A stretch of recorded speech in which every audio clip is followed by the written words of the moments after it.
Thank you, Sarah, for the introduction and for the invitation. It's really a pleasure to be here. I've learned so much, especially moving into this area of pharmacogenomics in IBM's new lab in South Africa.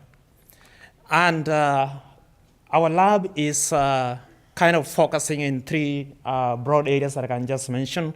So we are working on areas like that are very like basic science, like related to what is going on here, especially in cancer.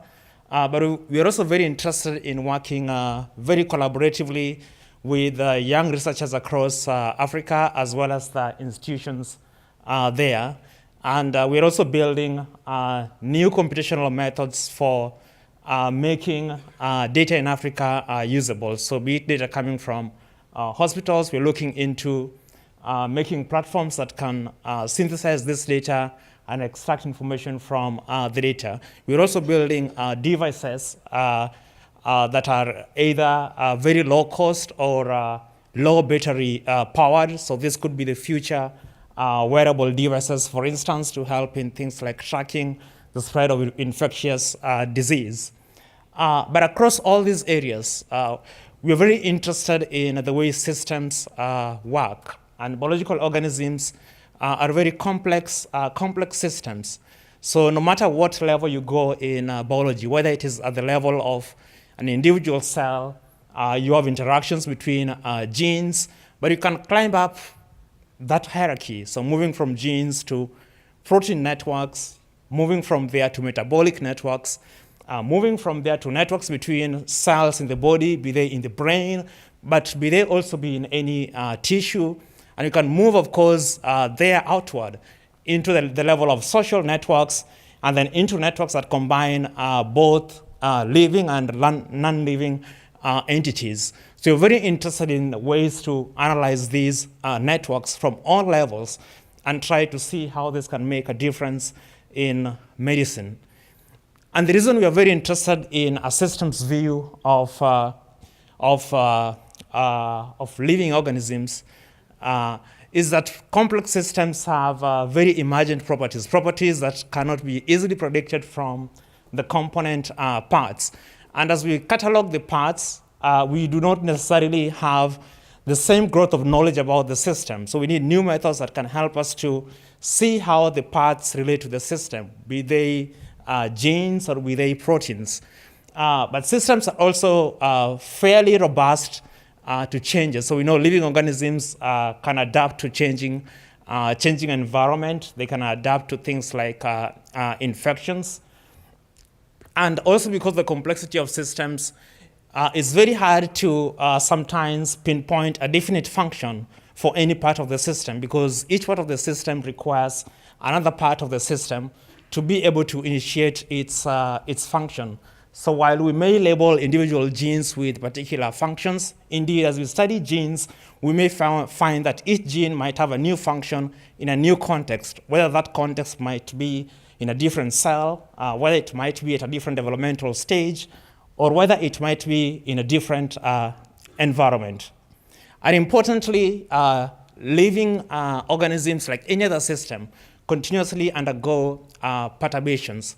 And the perturbations cause the system to change in response. And when the system changes in response to one perturbation, that change in the system might compromise the system to things that might happen in future that the system did not envision.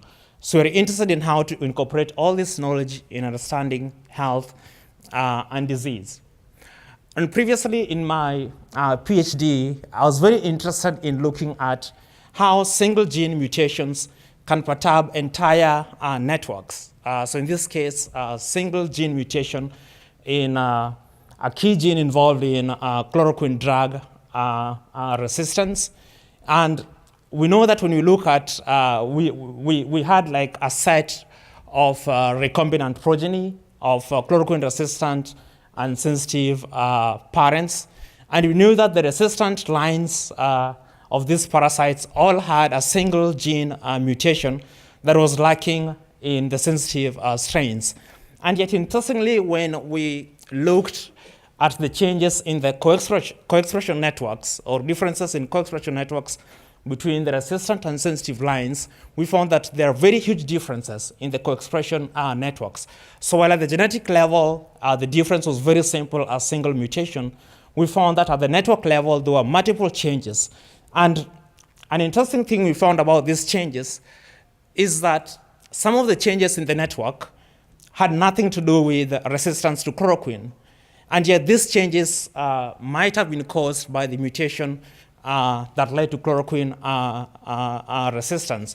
So while the initial selection pressure was on that particular gene, but eventually the system rewired itself in a way that compromised it to other things. So in the case of these malaria parasites, we found that based on the changes in the network, we could find that the resistant parasites actually become very highly sensitive to certain drugs. So any resistance or any change that occurs in the system actually does make it very vulnerable to certain kinds of attack. So the challenge is to identify what kind of those attacks a system might become vulnerable to. And so one of the areas we're working on now is on understanding very fundamental processes in cancer. And the reason is that the rates of cancer in Africa are growing rapidly. It's predicted that by 2030 to 2050, that the number of deaths from cancer will surpass the number of deaths from malaria and AIDS combined. But also very important is that even today, the survival rates of cancer patients in Africa is much lower than in any part of the world. So if you take the 5-year breast cancer survival rates in Africa, it's below 50% on average. In the US, it's above 90%. But cancer is not only a clinical enigma, it's also a very huge challenge in terms of understanding the biological processes that lead to especially metastasis. And metastasis is basically when cancer cells spread from one part of the body to another. Metastasis is the cause of 90% of cancer-related related deaths. So understanding metastasis is also very key to developing cures for cancer, because the drugs we have currently are not very effective once you have metastasis. So it's been known for more than 100 years that if you look at the way cancer cells spread to different organs in the body, that it is non-random. There's a high propensity for certain kinds of cancers to spread to very specific tissues. But even within a given kind of cancer, such as breast cancer, you'll find that certain kinds of breast cancer have a very high propensity to metastasize to the brain, while others have very high propensity to metastasize to the bone. So this is a problem that we have been very interested in. And the reason is that we had a hypothesis that there might be a very fundamental link between many cancer driver genes and the genes that eventually cause metastasis, meaning that in the early stages of cancer initiation, there might be a commitment of the cancer cell to in future migrate to a specific organ, even before that happens. And so to test this idea, we took a systems biology approach because the idea basically was that when you have a system, again, thinking of any living organism or cell as a system, we had the idea that if you have a system and you perturb any point in the system, that normally the perturbation spreads from the point you perturbed throughout the system. And so any components of the system near to the point of perturbation might also change subsequently. And so to do this for the case of cancer, we constructed a gene network using mutual information. So two genes are connected based on the level of expression of the gene, in this case, across several samples of a cancer cell line, MCF7, exposed to different drugs. And so we can begin to zoom in into this network. And basically the idea was to develop an algorithm that can traverse these networks and find if there's a very strong link between cancer genes and genes that drive metastasis. So just to show simply how this algorithm works, so we took, here's an example with two cancer biomarkers, so p53 and estrogen receptor 1. And we can go into the network I just showed you and try to traverse that network beginning from any cancer biomarker and see how many steps that cancer biomarker is to a given set of metastasis genes. And so what we found was actually very surprising. We found that many non-metastasis genes are 2 steps away from many major cancer biomarkers. So we saw this for p53, for estrogen receptor. We also saw this for HER2, which is the target for Herceptin.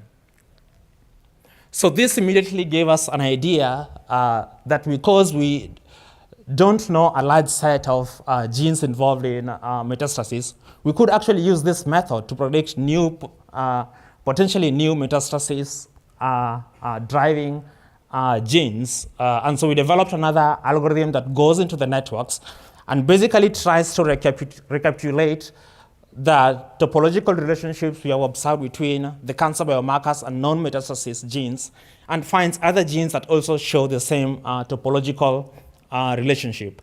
And so when we did that, we predicted other genes that were highly enriched for functions that are well known to be important for metastasis.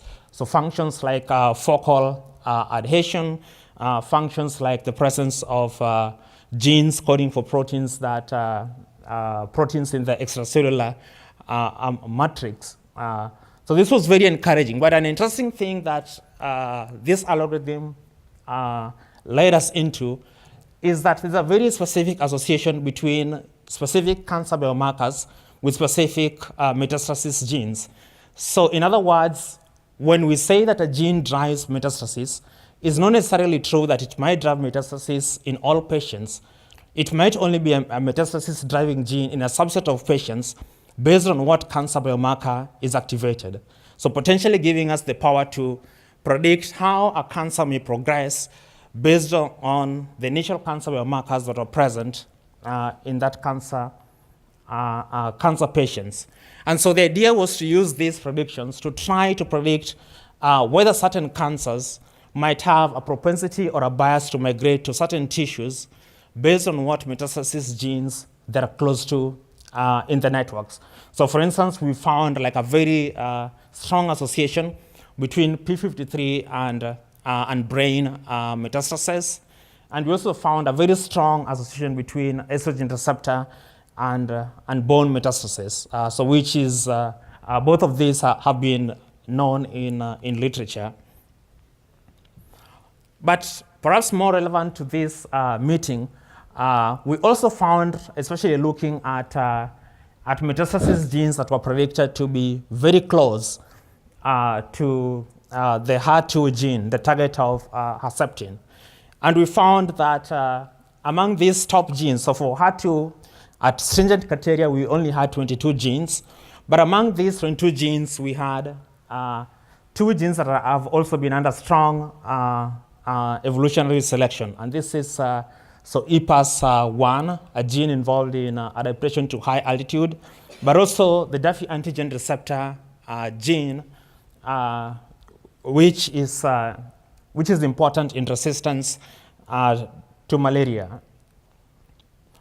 So we validated these predictions by looking at some public data sets to see whether the expression of EPAS1 was correlated to survival in cancer patients. And what we actually see is that when we look at the effect of EPAS1 on survival in all the patients irrespective of their HER2 status, then we don't see like a significant impact of this gene on survival. But when we stratify these patients, we see that patients who are HER2 positive, that these patients, when they express high levels of EPAS1, they have low survival rates, showing that this strategy could be used to understand how metastasis might differ between patients who have been stratified by different cancer biomarkers. So EPAS1 is very important for adaptation to high altitudes, and it's important in high altitudes because it's a transcription factor that binds to hypoxia response elements, and therefore activating many genes that are required for adaptation to low oxygen tension. But EPAS1 actually has also been demonstrated to be important in cancer. And the reason is that cancer cells, in order to survive under low oxygen conditions, because as the cancer cells proliferate in a tissue, they create an environment of low oxygen tension. And so they require genes that can help them to adapt in this kind of environment. But also EPAS1 is one of the genes that came up as very highly differentiated between Tibetans and other populations. Of course, Tibetans live in high altitude, so this gene, they would require it for adaptation. So similarly, we looked at the Duffy antigen chemokine receptor gene, which is a gene that has been associated with resistance to malaria, specifically P. vivax infection. And we see also that for the Duffy antigen receptor gene, that expression of this gene has a different effect on survival of patients, depending on whether you stratify them by HER2 positivity. And in this case, actually, we see that high expression of the Duffy antigen receptor may be more beneficial in HER2 negative patients. So the Duffy antigen receptor is a decoy chemokine receptor. So it's decoy in the sense that when it binds chemokines, it doesn't actually transduce a signal in the chemokine signaling pathways. So in this sense, it acts as kind of a sink. So it stops the chemokines from actually inducing their biological function. So it's expressed in multiple cell types, including red blood cells.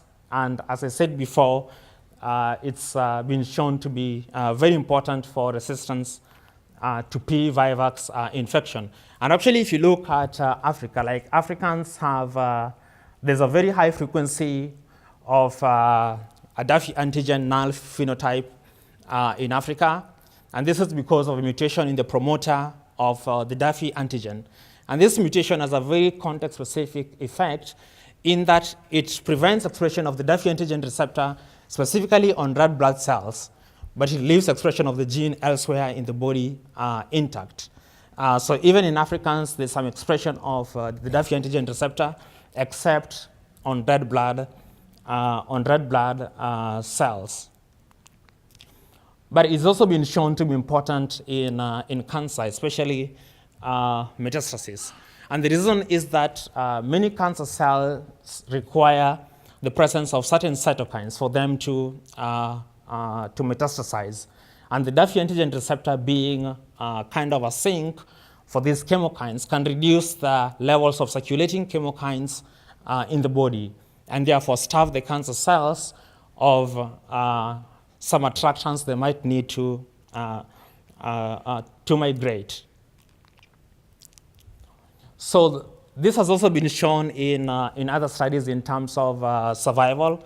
So recently it was shown that individuals who have the Duffy null phenotype, so they don't express this antigen on the red blood cells, have lower survival, but they also have higher rates of metastasis, so validating the predictions predictions that we made. So the important thing for us is that purely from a computational approach, we're able to identify these specific genes that could drive metastasis in a very specific way in different patients. So they don't have a universal effect on metastasis, but rather they do affect metastasis depending on the patient genome. So in this case, just focusing on the patient cancer biomarker status. So this could be potentially a way of trying to develop specific therapeutics that target specific subtypes of cancer based on cancer biomarkers that are already therapeutic targets. And I just want to thank the people in our lab, which is actually, so the lab is less than a year old. So it was formally launched just about 2 months ago, but we've been working in the background for about a year. So thank you very much.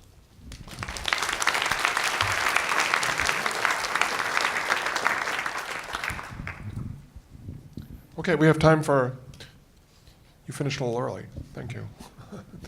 We have time for a few questions.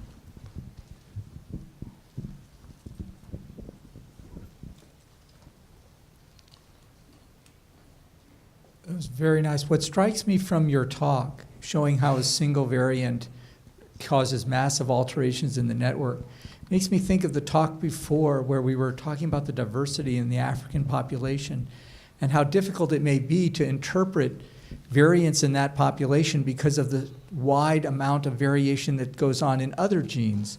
So in other words, I think we have a huge methodologic challenge in looking at the African population in terms of the impacts of some of the variants that we see because of the fact that their networks must be so much more complex just based on what you showed us with even just one variation causing a change in the network. Would you care to comment on that, or perhaps maybe the other speakers could maybe in the panel discussion mention something about that? Yeah, well, so that's probably true. Of course, it's very hard to say whether some of the variants might have cancelling effects on each other, and that might help to compensate in the system. But it's very much possible, and I think it's important to understand this.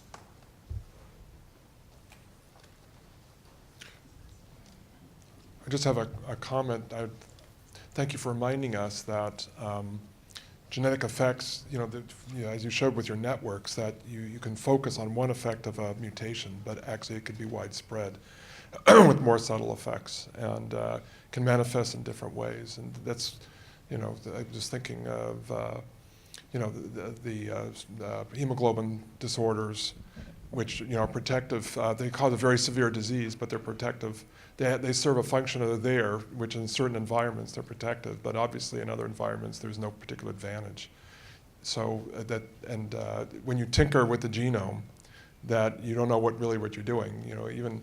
If people talk about genetic enhancement or whatever, that you may think you know what you're doing, but because there's such complexity of networks, there could be downstream effects you're not even predicting. You don't even know yet, right? Yes, and it seems the same might be true in this case of the beta test. Maybe where like the event you might have suspected that is being selective might not actually be the event. Exactly. There might be something else, but the biological system. That's right. That's what we did. That's a phenotype that was detected by, but that doesn't mean it's necessarily its primary role. That's just how we detected it.